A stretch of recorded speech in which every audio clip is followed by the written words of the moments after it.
I don't report to them. I report to you. The people of this country, by the way, not any other one, but the people of this country, the United States of America. America first doesn't come with an asterisk. I'd rather speak the truth and lose the election than to win by playing some political snakes and ladders. There's a reason. I mean, what's the point? Going through the motions. Even this thing, they took Trump off the ballot in Colorado. I said, take him off the ballot, I'll take me off the ballot. Then fine.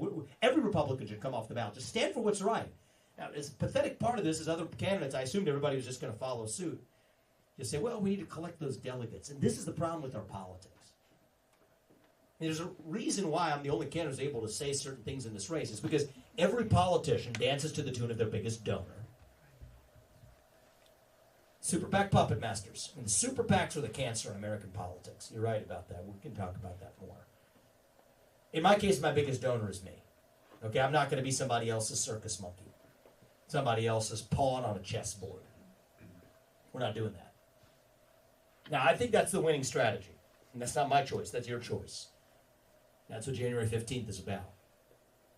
But there's a reason why I'm the only candidate in this race who can come in here and tell you, for those of you who are aware of it. Actually, by show of hands, how many of you are aware of the CO2 pipeline making its way across some of the state? A few of you. Yeah. I can tell you that that's based on a climate change agenda that, yes, I'll say it absolutely is a hoax. And it's dead wrong to use eminent domain to violate the private property rights of farmers who don't want that crap built in their backyard. And that we're against it. I can tell you with a straight face that Ronna McDaniel needs to resign as the failed chairwoman of the RNC after 5 failed years of leadership of our own party. And you know what? I can't preach to the left or about accountability in Washington, D.C. until we deliver accountability in our own party right here. Well, I can tell you that I will pardon every peaceful protester from January 6th. Because that's the right thing to do for this country, even though that's not a popular point you're supposed to talk about in polite company, even in the Republican Party. So I'm not reporting to the others, I'm reporting to you. But what I will say is this. If you want somebody who's actually going to get there and shut down the deep state, actually going to get in there and speak truth to power, then my suggestion is vote for somebody who speaks the truth to you. That's what this campaign is about. The things I'm saying, they're controversial, not because they're false, but because they're true. God is real. There are 2 genders. Fossil fuels are a requirement for human prosperity. Reverse racism is racism. An open border is not a border. Parents determine the education of their children. The nuclear family isn't a bad word. It's still the greatest form of governance known to mankind.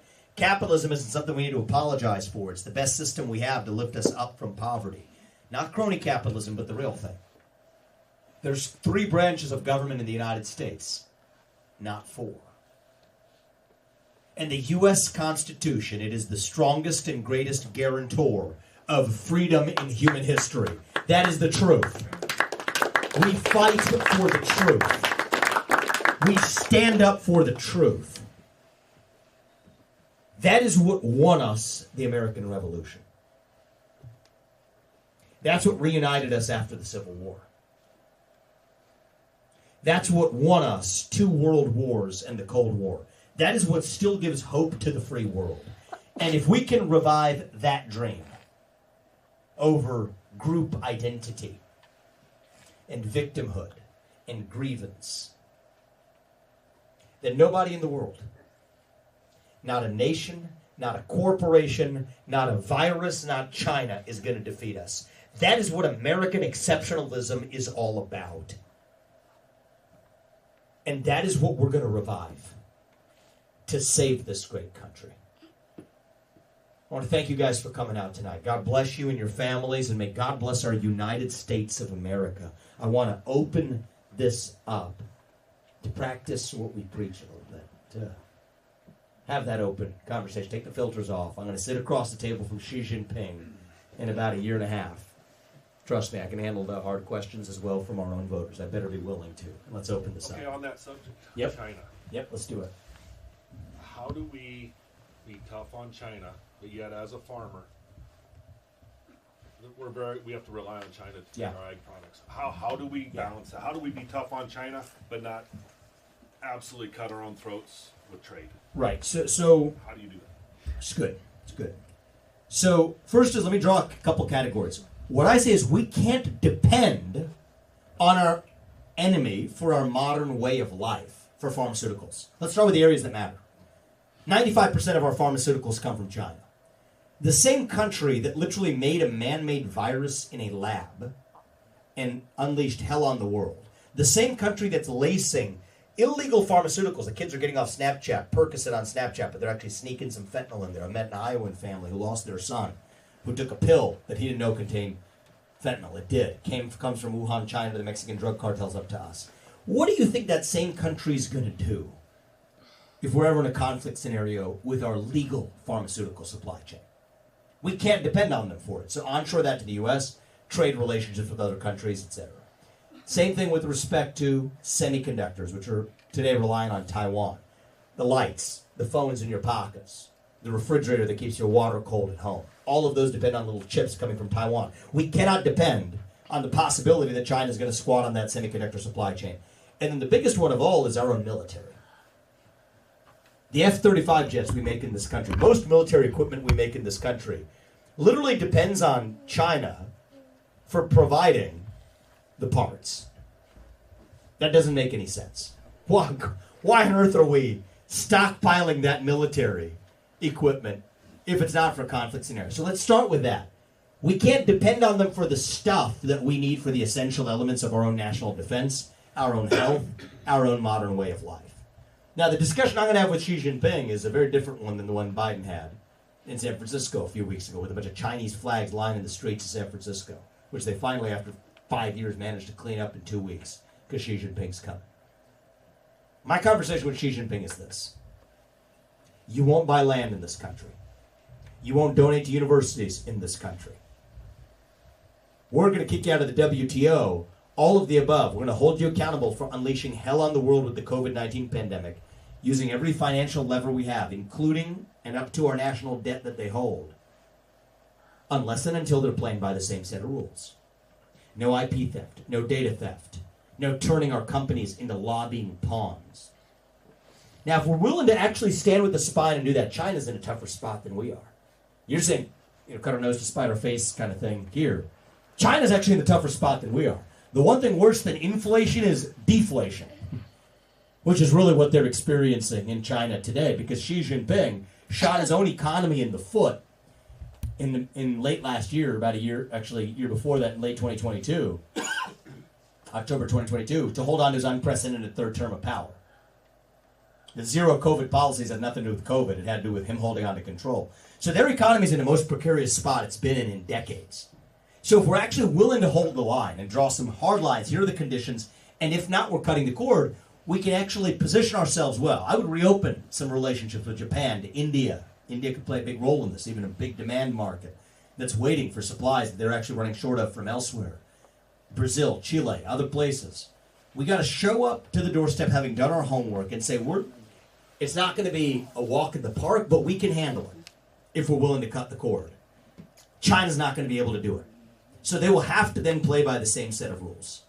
But at least start with where we're depending on them for pharmaceuticals, semiconductors, and our military equipment. Those are essentials, non-negotiable. And for the rest, we'll draw a hard line and say, unless you're playing by the same set of rules, we're cutting the cord.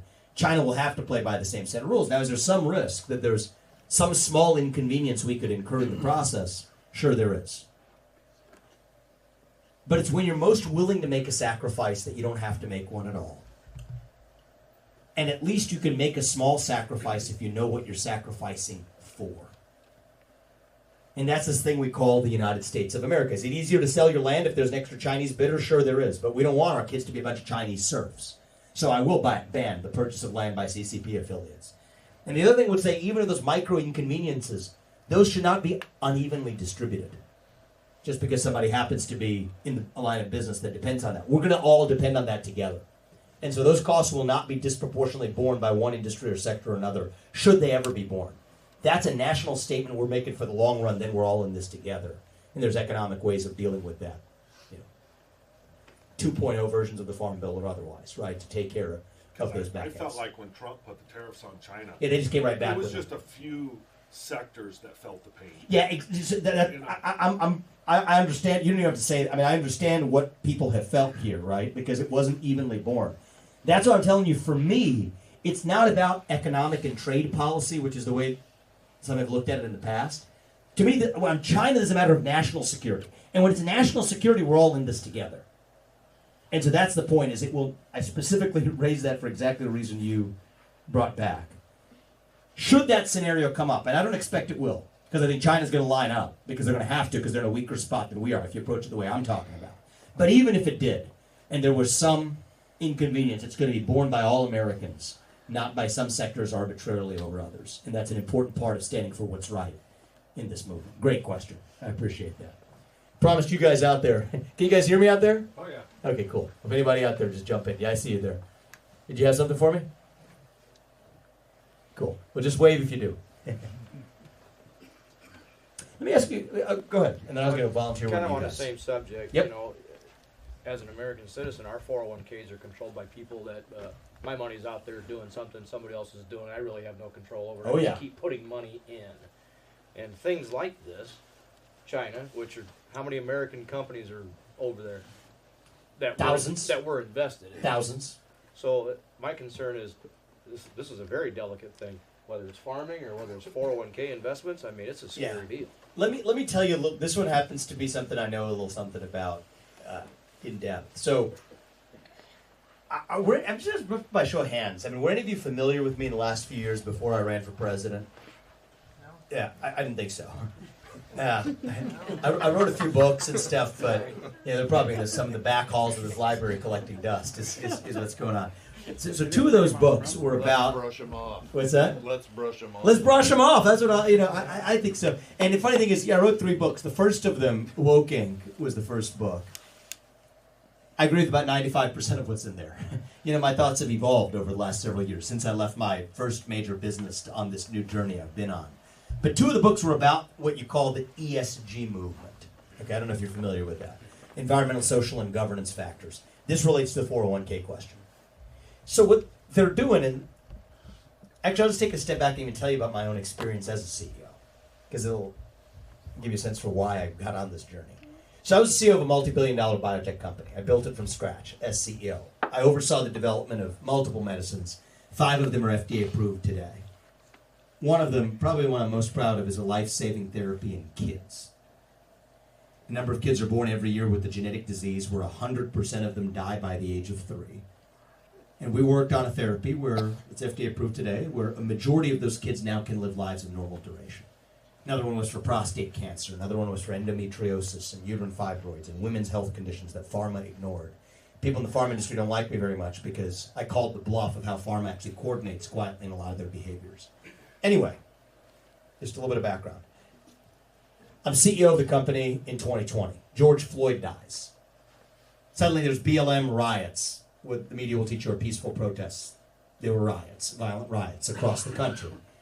And then there's a demand that I somehow am supposed to make, just like every other biotech and tech CEO, make a statement on behalf of Black Lives Matter. Why would I do that? First of all, I don't agree with the tenets of an organization that calls for dismantling the nuclear family structure. But second of all, more importantly, this isn't the job of a company. Companies should make products for profit and not apologize for it. So I basically said as much. This resulted in a series of controversies where a number of advisors to my own company resigned. And so I had to face a choice, basically. Was I going to just bend the knee and check the box and say what every other CEO was saying? Or was I going to actually speak my own mind and my own convictions as a citizen? But then, if I wanted to do it without hurting the company, I'd have to step aside to do it. So that's why I stepped aside and wrote the books and everything else. Turns out, the reason why many public companies behave this way is that your own money, our own money, 401k accounts, pension funds, I can tell you in Iowa's pension funds are included in this, are being invested with firms like BlackRock, State Street, and Vanguard, and others, Invesco, the list goes on, that are using your money to buy up shares, in the stock market. That's fine, that's what you want.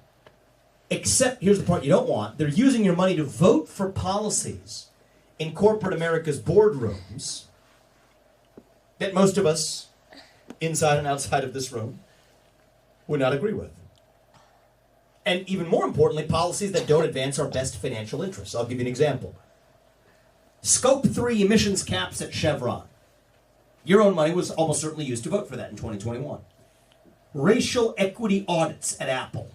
Your own money was almost certainly used to vote for that in 2022. But you didn't know it.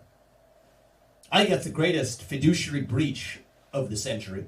It's arguably an antitrust violation. It's arguably a breach of trust of the largest order.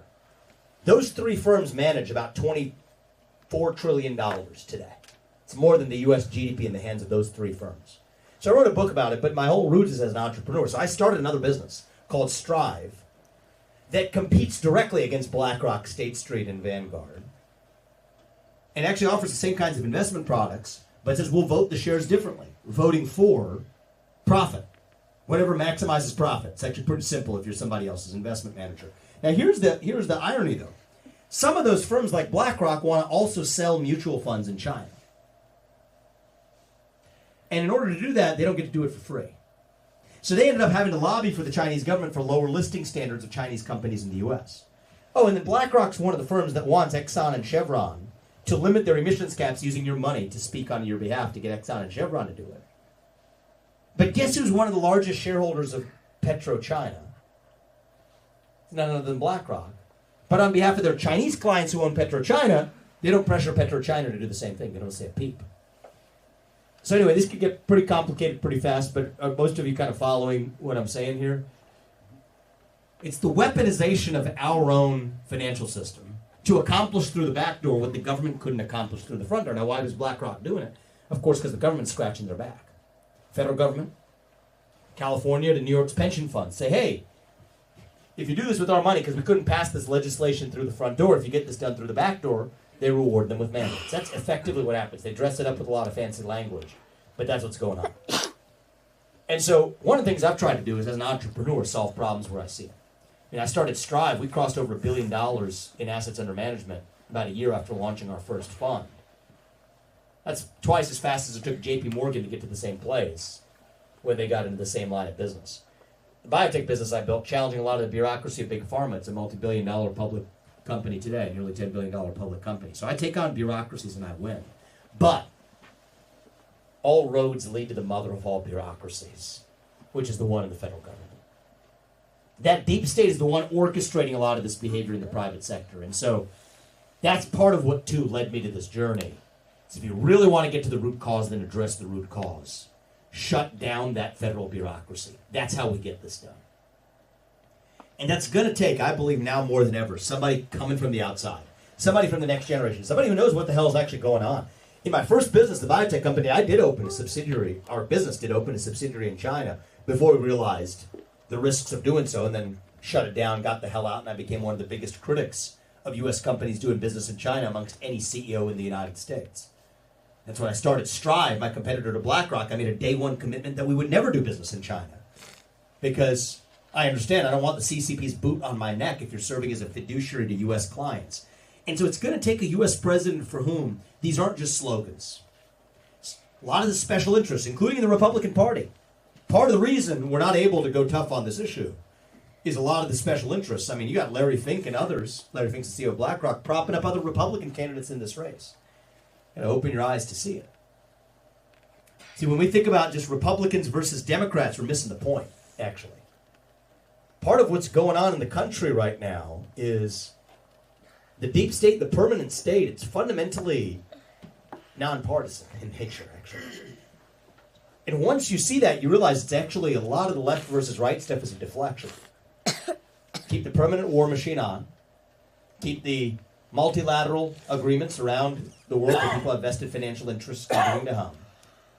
As long as you do that, the permanent state and the managerial class who props it up, they're happy. But I think that's the way I've come to see the world. A little bit less in terms of traditional Republican versus Democrat versus the managerial class and the everyday citizen. That's what this game is about. And that managerial class is part of who's exploiting your own money to accomplish a lot of those agendas through the back door. It's probably more than you bargained for with the question. I could probably go on all day on this. As I said, I wrote 2 books on this. The more detailed one, which fewer people read, was Capitalist Punishment. The one that topped the New York Times bestseller list was Woke Inc. but they get to the same themes, but they get to the heart of something that I think our Republican Party has missed altogether. The left's always one step ahead. If you can't get it done through the front door, they're getting it done through the back door instead, and it takes a president who understands that to finally put an end to it. Appreciate the question, man. Your last couple questions. Mr. Ramaswamy? Yes. I don't speak for anybody but myself, but I see you as deepening the bench. You're very pro-Trump, which I am. You're very pro-America. You're all about the truth. But I see myself giving a vote to you instead of Donald Trump, and lessening our chances to get our America back. Is that May I address wrong? that? Yeah, I think so. If I thought that was the case, I wouldn't be in this race. And I do respect Donald Trump.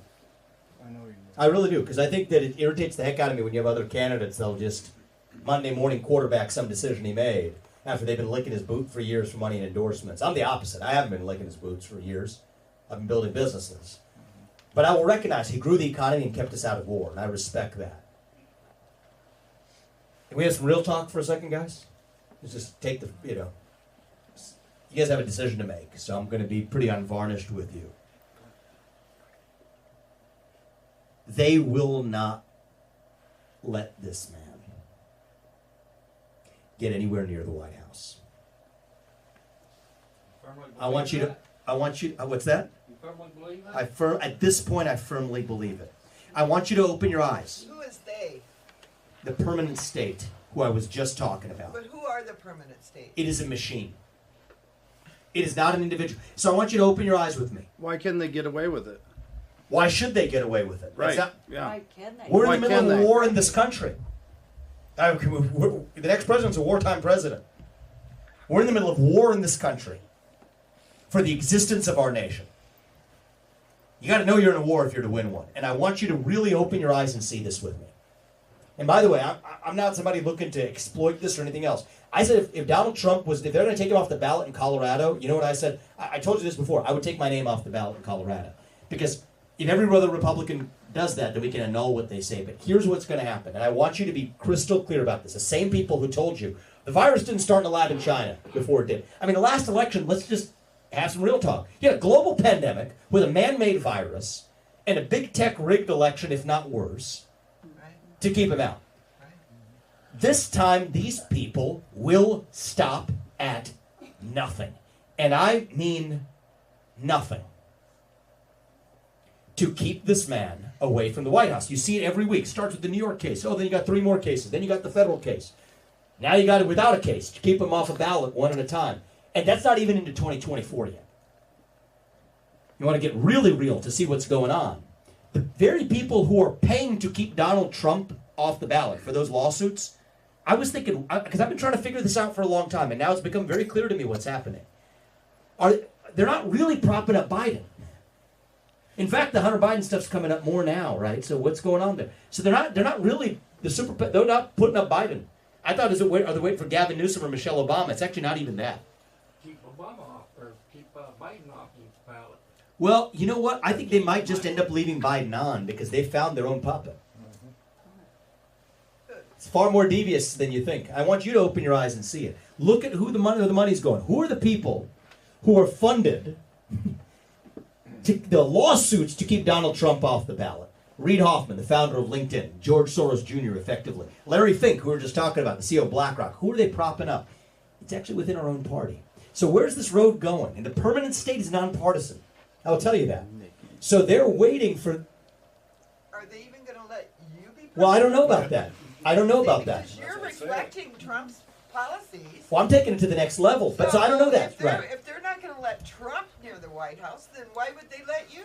So this time around, look, we're in the middle of a war in this country. This is just an So- honest question.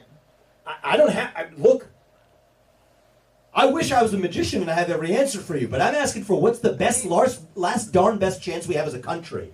And I think that if you think of yourself as being in the middle of a war, and we are right now, we got to lead us to victory in this war. Our America First movement cannot end with Donald Trump. It is bigger than one man. It doesn't belong to me either. It belongs to you, the people of this country. And so if we're in the middle of a war, it is time to select. I think we need a commander-in-chief who hasn't at least yet been wounded in that war. I'm coming in with fresh legs. Here's something I have that I'm going to use to my advantage. I understand the Constitution. They duped Donald Trump. They told him you can't fire all of those civil service employees in the federal bureaucracy. Why? Because they have civil service protections. And so Trump was very frustrated by this. Read the law. Those civil service protections do not apply to mass firings. Mass firings is what I'm immediately bringing to the DC bureaucracy. I think one of the learnings is you come in with America First, you can't have the likes of John Bolton or Nikki Haley or others, one of them's running for president now, frustrating your own agenda. I'm not bringing the neocon establishment, which is just a different version of the permanent state. They're just close cousins. I mean, anybody notice there's no difference between Joe Biden's, Mike Pence's, Nikki Haley's, or Chris Christie's, or Liz Cheney's foreign policy? Anybody notice that it's kind of the same damn thing, right? And so it's going to take somebody, you got to see what's going on. And so my worry right now is they are selling us the rope that they will use to hang us tomorrow. And I think we need to, it's what Mao Zedong actually said. It's an old Mao saying, and it's working, right? Because we haven't had a discussion like this, but let's just open this up, right? You got the people playing checkers, right? Who believe we're going to have a free and fair election between Trump and Biden next year. That's checkers. Then you get to one-dimensional chess, which is, oh no, it's not going to be a totally fair election, but it's Trump versus Biden. We've got to fight hard and win, and somehow that's going to happen. And then you actually get to the fact that it's not even. I mean, the fact that I think they're going to let even Trump, and I have some questions about whether they'll even let Biden to that election, that's beside the point. Use your own more reliable puppet to advance your own agenda. So they want this to get to be a two-horse race, potentially even just in the Republican primary, eliminate Trump from contention and use their puppet. That's the plan as it plays out. Do not fall for their trap. I am able to take our America First agenda further, I believe, for a couple of reasons. One is I have fresh legs. These revolutions, they tend to be led by the next generation. Thomas Jefferson, for God's sake, was 33 years old when he won and wrote the Declaration of Independence. Okay, so these revolutions are led by the next generation. I think it takes a special combination right now. It's got to be an outsider, somebody with sharp elbows willing to break glass. I've done some of that on the debate stage. That's just a preview of what I'm bringing to D.C., okay? Trump brings that too, but it takes an outsider who also knows and understands the Constitution deeply. And if you don't, they're going to dupe you. Dupe me the same way they dupe Trump. It's not going to happen to me. Those two things don't usually go together. If you think about it, right? You have the law professor, academic type over here, the guy who writes 3 books in 2 years and publishes law articles, quoted by federal judges, usually a legal academic nerdy type here. And then you got the business guy who's going to break things but may not first personally understand exactly why. Those two things don't usually go together. My faith teaches me that God gives each of us our unique gifts. Every one of us has our God-given gift. And it's our duty to use those gifts to achieve the maximum of our God-given potential. That's what pulls me into this race. I think that that's the combination it's going to take right now. And I don't think we have a lot of time here to get this right. If we don't get this right now, I think this might be our last chance for me to come here and tell you we still have a country left. 5 years from now, our national debt is going to be, the interest payments on that are going to be the largest line item in our federal budget. If my older son's in high school before we get this right, we don't have a country left. So people ask me, I'm 38, deep bench, and I appreciate the where that comes from is a good place. Oh, maybe you have a bright future. Forget about my future. We don't have a bright future. We don't have a future as a country, right? So does doing this later in life work? Sure. Fine for me. I mean, we can hole up and manage as a family of, made a boatload of money in this country. It's given me an American dream. Now I can just selfishly look after myself and to help with the country. And our kids will probably be fine if we do this the right way. But what's the point if we don't have a country left? And so if I thought there was somebody else who could do this now and see this through, great, I'm on board for that. In fact, it makes my life a lot easier. I don't think that exists. And it's like the equivalent of this painful to see something with this level of clarity of the way this plays out without my being the leader and nominee coming out of this. I could see it play out in clear sight. I have total clarity on exactly what's going to happen. It's going to narrow it to 2 people, eliminate him from contention, and then we'll all look back and say, just fast forward this about 2 years.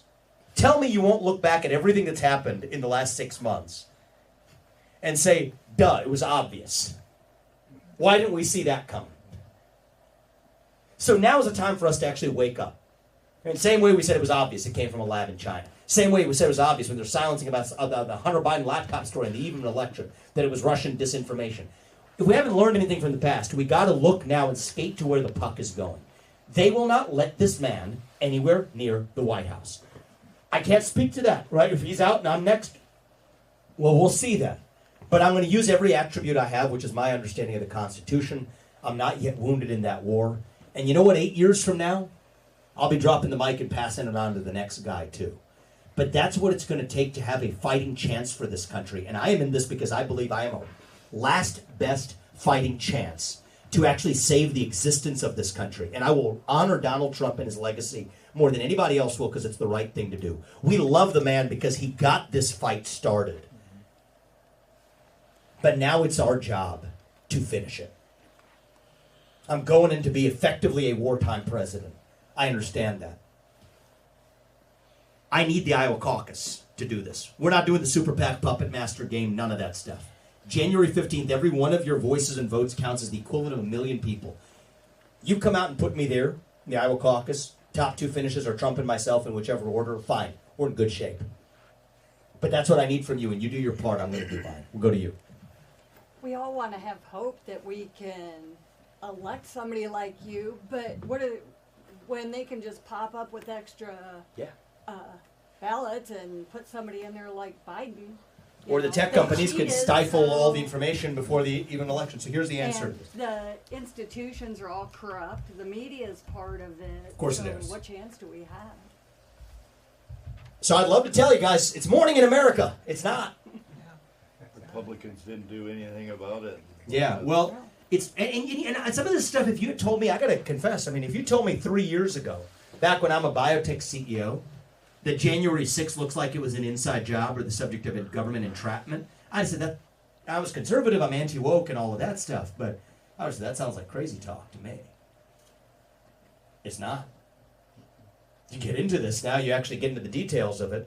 You can't make this stuff up. The very person who's entrapping people to kidnap Gretchen Whitmer, the same head of the Detroit FBI, is the one that Christopher Wray recruits to be the D.C. field office head in October of last year, right before a certain thing happens in January of 2021. You can't make this stuff up.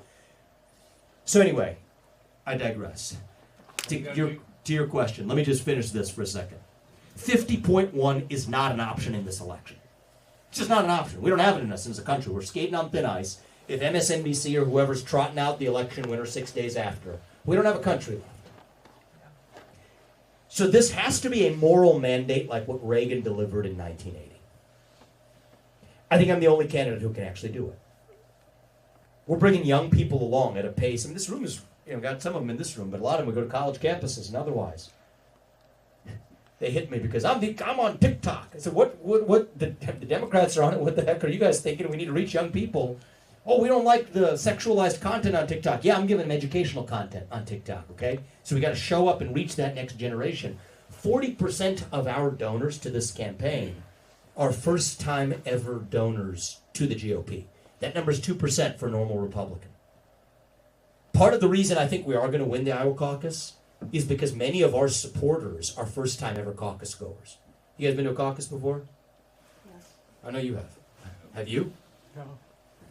Okay, I didn't think so. Have you? That's where it happens. Okay. Well, have you been to any other candidates' events this cycle? Nope. Didn't think so. This is why. And the same reason we're going to win the Iowa caucus, these people aren't polled, is the same reason we will deliver a landslide in the general election. And a landslide minus some shenanigans, you better believe it, is still a decisive victory. That's what this country needs. I think it's going to take, the difference between 50.1 and that landslide is the next generation, is young people in this country who are starving for purpose. People think that, oh, these young people, they don't agree with our values, pretend they don't exist, when in fact the whole reason we're in this is because we want a country to pass on to that next generation. I go to these college campuses. I've been to fraternities across the state and college campuses and evening events. It's not that they're against us. They're looking for direction and leadership. A party that stands for our American values. If not, the left is going to fill that vacuum. That's what I was talking about in the beginning. And so I think I can do that in a way that no other candidate reaching that next generation, Donald Trump included, I don't think anybody else can do that in the way that I'm doing that. And that's what's going to be required to save this country. So this is bigger than one man. It's bigger than Trump. It's bigger than me. You know who the first America First conservative was? It was George Washington. We can't be the generation that squanders what they gave us 250 years into this ballgame. I refuse to be, all of us, the generation that watched us squander that American experiment. That's what's on the line. 2024 is a 1776 moment in this country. I truly believe that. So we got to skate to where the puck is going and make sure we don't buy the rope that they're selling us, because they're going to use it to hang us unless we actually stand for what we know to be true. Open your eyes. It's got a little heavy there, sorry. But I got it. This is important. What we're going to do on day one, start shutting down the federal government. Not the, everyone says shut down bad when Congress does it. No, let's do it in an organized way. It's actually going to be a good thing. Close agencies, shut down the Department of Education, send the $80 billion back to parents across this country. Betsy DeVos is a plenty good person. She was the Secretary of Education under Trump. I know her. She's good. She's fine. Shut down that border? Shut down the border. Move our military to our southern border. I can do that as your commander-in-chief, right? I don't need Congress for that. I'm doing that as your next commander-in-chief. If the commander-in-chief means anything, I say where the military is. Why do we have 40,000 troops sitting and wasting away in Germany, for God's sake? They don't pay for their own military defense. They spend less than 2% of their GDP on military expenditures, preaching to us about their need for military support. They're a NATO member, for God's sake. Keep your treaty obligations. We're getting our troops out of there, moving to the southern border and other parts of the world as well. Protect our own homeland. So start shutting down the administrative state, return the money back to the people, move the military to the southern border, and you got to say the northern border too, because it's not just the southern border. You got 12 times as many border crossings this year as the average last decade combined. More fentanyl crossed the northern border last year than to kill 3 million Americans. And by the way, if that can happen on October 7th in Israel, that can happen right here at home in the United States of America. Get that done. Rescind all of these unconstitutional regulations that Congress never actually passed. The fact that Congress never actually passed them is a good thing, because then I can, as an executive, just say they're all unconstitutional, we're not enforcing them. That way we're drilling, fracking, burning coal, embracing nuclear energy in this country. That's how you grow this economy. By the way, that's how you pay down our national debt. Everybody talks about our $34 trillion national debt. Let's do some math. There's the complicated version and the simple version. I'll give you the simple version. Get that oil and natural gas out from underneath our ground. Sell it. That instantly buys down about $8 trillion of our national debt. $7 trillion of our national debt came from 2 wars in Iraq and Afghanistan that didn't advance our national interests. For God's sake, the Taliban's still in charge in Afghanistan. And Iraq's a more broken country than when we invaded it. And I don't care if that's a left-wing talking point back from 2004 or a right-wing talking point today. It doesn't matter. It's the truth.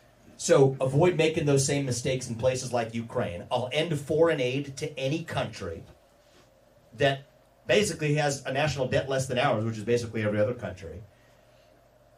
And then I'll also end birthright citizenship for the kids of illegal migrants in this country. You guys know what birthright citizenship refers to, right? If you're born in this country, you have citizenship. Well, if you're the kid of somebody who's here illegally, you don't have birthright citizenship under the Constitution today. This is where I go back to. It's supposed to be the mother's origin country, not. But through a legal chain. So I'll tell you this, and this again goes back to the heart of your question, sir. They'll dupe you unless you know the Constitution. The opening words of the 14th Amendment, what do they say?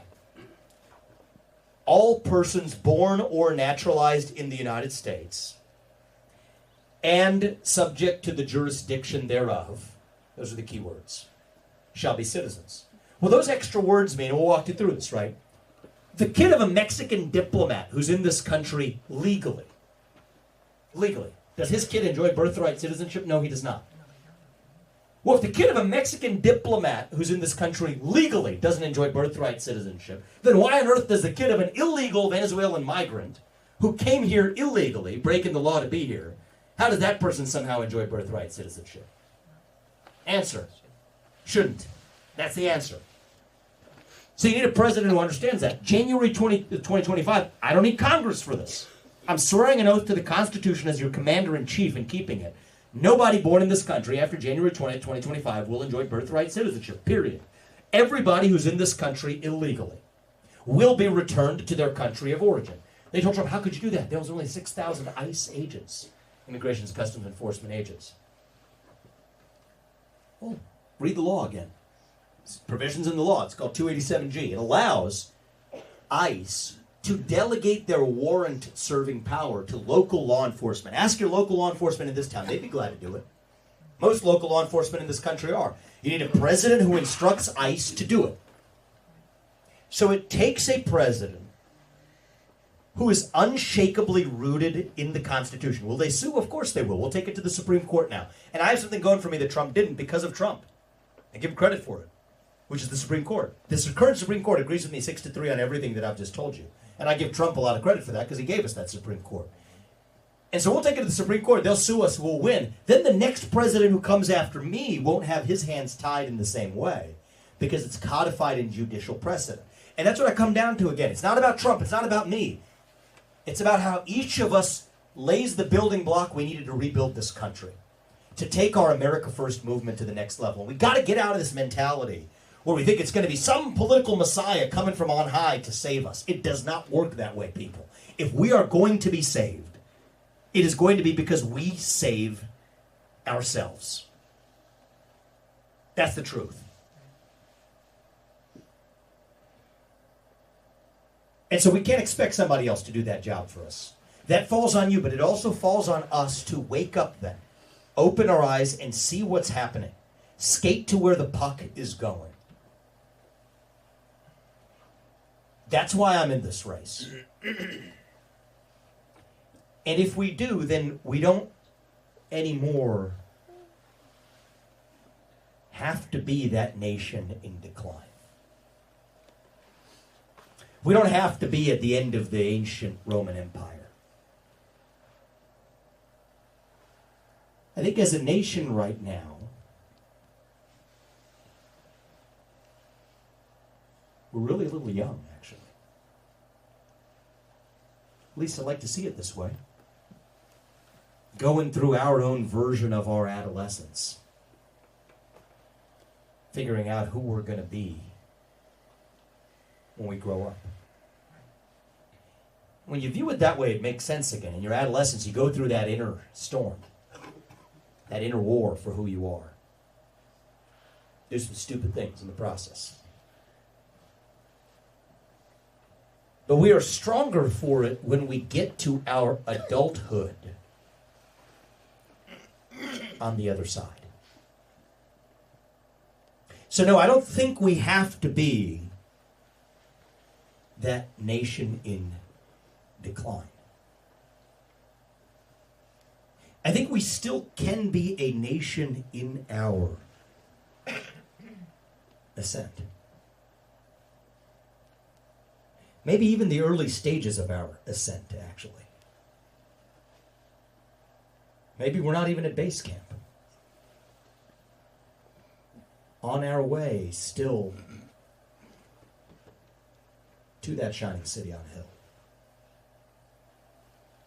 That country where we'll look our kids in the eye and mean it when we tell them that the United States of America is still the nation. Where no matter who you are, or where your parents came from, or what your skin color is, you will get ahead of this country with your own hard work, your own commitment, your own dedication. And that you know what? You are free to speak your mind at every step of the way. That is the American dream. That is what we are running to. With your help, that's what we're going to revive to save this great nation. I'm here to ask you for your help. A guy like me, first of all, isn't set up to do it with all super PAC puppet masters, but in particular, I know that it will be a counterintuitive thing for you all to do. We're in this same movement together. To say that I'm taking America first forward, but it's not via Donald Trump, it's via this new guy, who apparently most of you hadn't heard of at the start of this year. A few of you are following very closely. You'll be seeing my books over the last 3 years, but that's okay. But I think that that's what it's going to require. That's what pulled me into this. And if you all do your part, I mean, every one of your votes that day, it's like the equivalent of 1 million people. The impact the Iowa caucus has on the presidency. But that's what's going to be required to protect our country, because I think there's an insidious game that's being played as we speak right now. If you open your eyes, once you see it, you can't unsee it. I'm asking you for your help to save this country. 15 minutes of your time. Do the right thing on January 15th. Tell 10 or 15 people in this community who couldn't be here tonight what we talked about. Bring them too. But if you all do your part, I promise you, my wife, Purva, and I, and our family, we will do whatever is required. We will stop at nothing to make sure that our country's best days, not in some fake politician way, but in a true way, make sure that our country's best days are actually still ahead of us. Thank you for coming today, guys. God bless you. And God bless our United States of America. Thank you.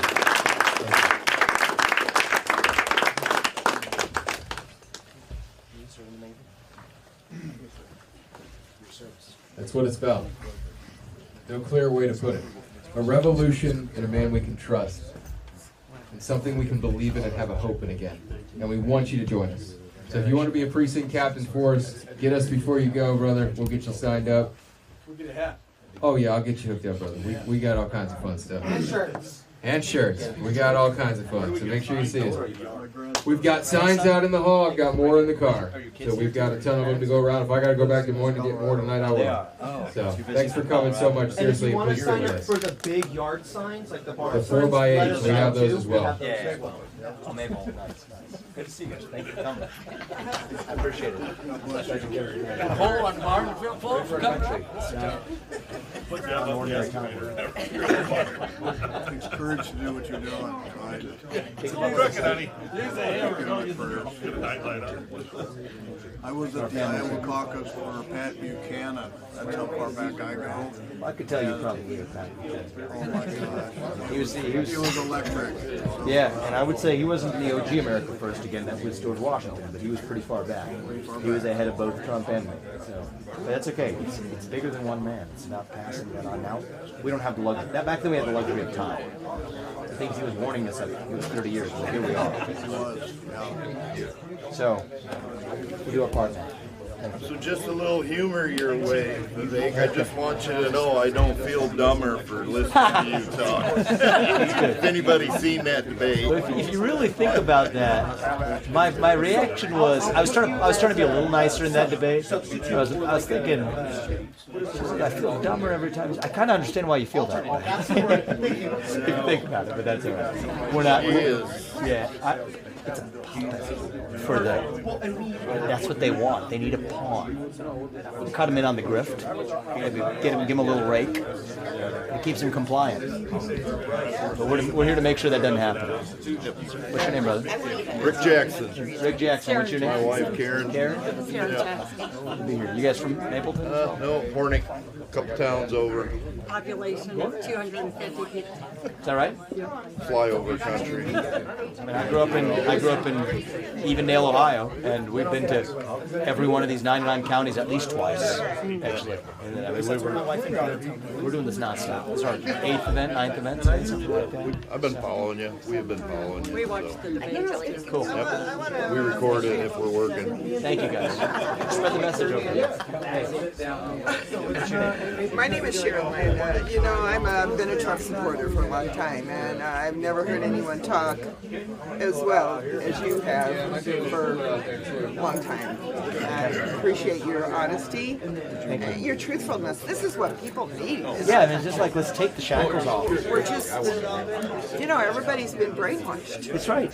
And we're just, everybody's just, I don't know, they're not where they're supposed to be. Wake up, people. That's what I would do, is wake ourselves up. Right. And you know what? We become a nation of sheep. Yes, they follow, yeah. And a nation of sheep breeds a government of wolves. Exactly. But we just can't complain about the wolf. We got to ask what is inside of us is making us act like sheep. Right. So wake up is all. Thank you. Yep. What's your name? Yeah, you know, Spread the message. I will. Spread the truth. I will. Wake people up for me. Yeah. Thank you for being here. Oh man, I know what that looks like. How you doing, buddy? What's your name? What's it? Cal? How old are you? You about 4? Yeah, you look like you're about 4. I got a guy who's gonna be 4 pretty soon. Maybe you guys can hang out one day. Yeah, good luck. I appreciate it. Yeah, absolutely. Nice young person here. I love your Christmas outfit. That's okay. Good to see you. I know it's late. Thank you for being here. I appreciate Great it. listening to you. I love your conviction. I appreciate your messages. I can feel it. Thank you, man. Get this country back. Yeah, we're gonna do our part. I mean it. It's not done yet. We're not done with this ball game yet. Yeah, absolutely. Vivek, if, you know, bringing military home, but you won't shrink the military, though, would you? Oh heck no. We're gonna expand our military strength. Our industrial base, including our Navy, our shipbuilding capacity, bring it more, but higher quality is what we actually need. And the recruitment crisis is the main issue we have. We have 25% recruitment crisis. That's the problem in the military. Revive that national pride. Good to see you, man. Thank you. What's your name? Jeff. Brian. Brian. Thank you. Can I get a picture? Yeah. What's that hat? Never know. Got it. Thank you, brother. Yep, appreciate it. Spread the message. All right. We're going down to the bar. Everyone down to the bar. We're going to have a drink. I would like to. If I want to go into Des Moines tonight, I probably would. There's a lot of people there. Good few. Maybe we'll just pop in for a second. Hey, can we tell somebody on our team? Oh, all right. We already talked to one of them. Right there. Oh, okay. See if we can have like 5 minutes to pop in there. Hey, talk to this guy, Slick. You can get in with me. I'll drive. Okay. We'll come with our big We're bus. just going to go down to the bar. That'd be awesome. If we can pop in for 5 minutes, maybe we will. Thank you. Please do. Thank you. You wouldn't want to take a picture of us with Vivek, would you? Thank you. You want to have your phones out? It's gonna get ugly. Shots so we can. You guys have a great visit. Thank you. It's gonna get ugly, and I'm sorry for what they're gonna put you and your family through. Yeah, we're already getting some taste of They it. got to stay, don't you? We understand the ultimate protection comes from a higher place. So that's what gives us. It's gonna our take freedom. somebody that's not a damn politician. Yeah, hell yes, it is. Liars and crooks. Of course they are. I mean, that's why we're in this to clean that up a little bit. But with your help, man, 63 years old, and they about deleted my 401k. I'm so Bill Hope. fix bring that. it back. Bill, I'm an old Vietnam vet. but you are. anyway, Thank you yeah. for your service, Oh, my yeah. man. I appreciate that. I do have a question for you, though. Yeah. Anyway, you know, I've watched your debates and stuff like that, and I believe in a lot of what you have to say. Okay, so I'm kind of on your side. I drove from Sioux City to listen to you, so that's about Thank you, an hour. man. It's I about an appreciate that. It means a lot that you came down hour. today. It's about an hour. That's a good drive. Yeah. Anyway, long story short, so I believe in a lot of what you have to say, and I know you're real locked up in the Constitution, and so am I, and everything. The question that I have though is, you know, if Donald Trump was convicted of a felony because you raised your hand, would you still vote for him? And I didn't like that in your last debate. To say that I would. Yeah, you said that See, you I would don't- vote for him, and if you're convicted of a felony, you cannot be president. So why would you raise your hand if he was convicted of a felony? He cannot be president. So my view is this: I think that these prosecutions are politicized. Okay. I think that these are using unjust legal theories that have never been used in U.S. history. And I think that that politicization should not set a precedent for our country. And by the way, I also think that the decision belongs to the people, not to unelected bureaucrats in a particular state or the judges of Colorado or otherwise. Law. Well, I think the law doesn't bar you from being a president just because you've been convicted of a crime. Yes, either. it does. Well, which section of the law? Just read the Constitution. So Which you got to section? do it, and you've gone to law. Yeah. You should read that. So this. I'm very familiar with the provisions you're going to be describing. To be, they're bringing up Section 3 of the 14th Amendment, insurrection. Well, first of all, I've never been charged or convicted of insurrection. But what I'll say is this. Mm-hmm. I'm not a political commentator. I'm in this race to be the next president. Yeah, and I'm not trying to be Yeah. argumentative. No. about it, but- And I appreciate your kind words, too. I'm in this race to take a lot of those great policies to the next level. To reach these guys, the next generation, right? How old are you, man? 17. And you? They're 42. Oh, wow, you look younger too. The next generation collectively to take that America First movement forward. And I think I'm the best person positioned to do it. But what I don't want is I don't want to win this election by eliminating my competition. That's not the way I want to win. Well, And I think I want to stand for the fact that that's not the way we should conduct elections in this country. And I think it's going to be really corrosive to this country. I think it's going to set a dangerous precedent in this country if we become a country where prosecutors can use legal theories to eliminate their opponents. But I'm in this race to lead us forward. So I'm I think you get that. 100% for you on it. Thank you. Everything what you just said. Thank you. The That's what felony guides is me. because if he's not convicted of a felony, I'm 100% for him. Okay. being on Well, I don't think he's going to be convicted of a felony either. There's that. Well, I think these are novel legal theories that have never been used. But regardless, that's where I'm at. I want All you right. to know that. Okay. Have a Tell me good your day. name again? Bill Vogt is my name. Thank you for serving this country as a separate point. We don't honor the people who have served in Vietnam or other parts of the country enough, and we need to do that It was for the my next era. generation to serve the. It was my era. Well, So, we've got your back too in the VA system and otherwise. Yep. Thank you. Thank you, Bill. I appreciate it. It's good seeing you. What's your name, man? Anthony. Anthony, good to see you, brother. Yeah. Tell me about you. You in college or you in your Nah, job? I'm gonna get into college. I'm finishing my senior year of high school. Good for you. But I'm gonna be able to vote in 2024. So Well, you can vote on January 15th, brother. Yeah. That's what you got to do. It's about 20 days. Yeah. Can I Bring get a people picture? out. Yeah, let's do it. Bring those people out. Bring people in your class and other people out. Sign one of those things for us. We'll tell you exactly where to go. The average American in mind. All for themselves. And at some point, You're gonna have to do that for me, okay? Okay. That's all I'm asking Yeah, of you. because you're the first president I've seen that actually Amazing. spreads truth, and you called out the puppets, and I never thought a president could actually not president, but candidates stand on stage and call out people like that. That's what we're gonna That do. means crazy amounts like a I person appreciate like me. that. We got to speak honestly, so I appreciate that. Well, it will be as a president once you put me there. Yeah. So bring a bunch of people your age to that Iowa caucus. Did you sign one of those things? I'm from Nebraska. So Oh, you did. Oh man, you got friends here? not here. Oh, that's right. You're doing Nebraska anyway. I'm proud of you. Thank you, man. Yeah, I thank you. appreciate that. We're gonna do this with your help. Thank you, man. You from up there too? Yeah, I'm his father. You? Yeah, good for you, man. Yeah, so my name is Oleg. I came here 20 years ago from Russia. There's nothing. So I'm hoping in 20 years he'll be in your place, not in your place. Like, Maybe, you know, maybe even better. Yeah. The question, We wish you the best. yeah, quick question. I'm from Russia, but from my wife's family will communicate. How do you think this ends? I think you should end with a reasonable deal that keeps Ukraine's sovereignty intact, that pulls Russia out of the military alliance with China and reopens some relations. That's what economic relations. That's what I would do. Will you be willing to talk to Putin as Zelensky, your president? I'll talk to everybody. Absolutely. Absolutely.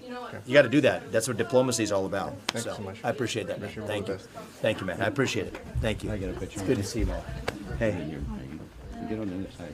1, 2, 3. Thank you so much. Got it. All right. Thank you. I appreciate you guys. Thanks. Yeah. Thanks a lot. Thank you. Thank you. What's your name? June. June. Thank you for being. 1, 2, 3. Got it. Thank you. I do have a question. Good. I appreciate it, man. And if you would have told us, we would have brought you meatloaf so you didn't have to have pizza. Well, we're going to go to get to. We might be eating a late dinner in Des Moines. Is what we're probably headed. Thanks for what you're Thank doing. you, guys. I appreciate it. Thank you, and spread the message, guys. Well, that's going in the yard. Proud of you. Thank you for being here. What was your quick one? Yeah? So you talk about, Yeah, let's get a picture while we're talking. about the Yeah. border. Yep. Okay, so what about companies? Like there is a company around here that ISIS comes in. Shall we run away? The Yep. company You might have to check the black bag. Black bag.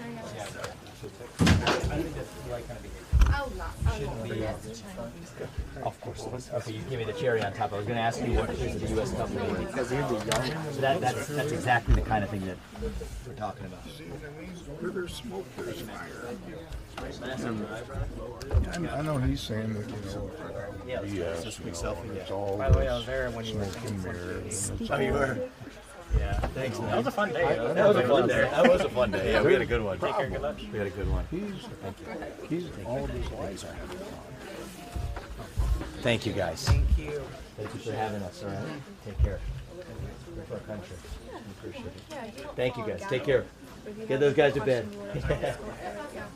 Oh, they are? Yeah, no, I know the feeling. Yeah, take care, guys. Keep fighting for us. We will. We're not going to stop till we're Thank you. declaring victory, all right? Thank you for standing up and doing this. You're what this country needs. Thank you. It means a lot to me. heart. It means a lot to me. As a veteran. Thank you. You, sir? Yes, sir. Thank you. Appreciate it. We got your back. We got your back. Thank you. I appreciate you. Shake your hand. I appreciate it. Thank you for speaking for the regular people and being up on this stage and We're not doing gonna- the things you're doing. We're praying for you. So Thank you, man. Pray for our country and our Yes. family, and I'll be grateful. Yes. You take care. We're going to do this Yeah. with your help. Okay. Thank you, brother. Thank you, guys.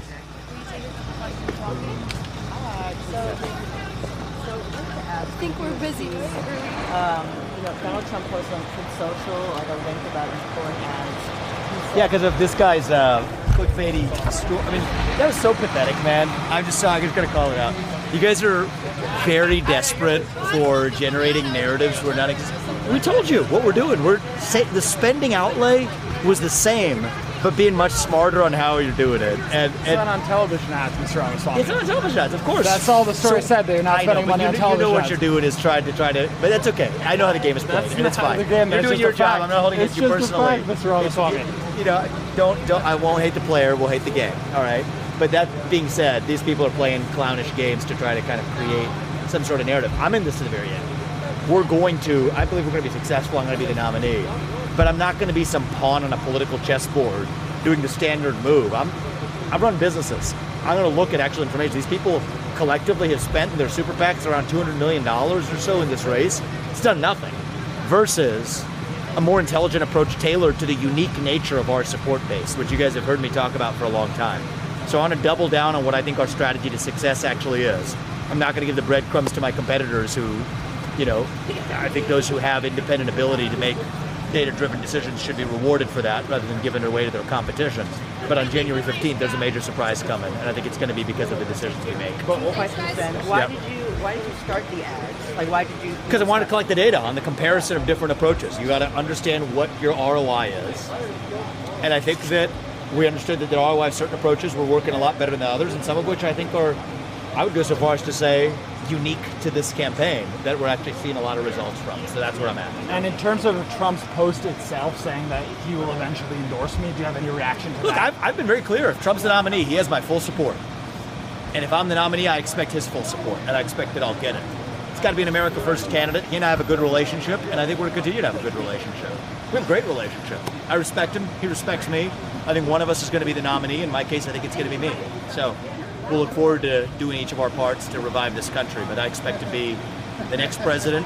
I expect to take him as my most valued advisor as I do it. And I expect to honor his legacy. And that's how we're going to do this. Thank you. See you tomorrow. See you guys. Vivek, we have Sam and Ramon. We traveled. Oh, yeah, thank you. One picture with Sam. Okay. Perfect. Awesome. Thank you, guys. Where's that? Means a lot. Yeah.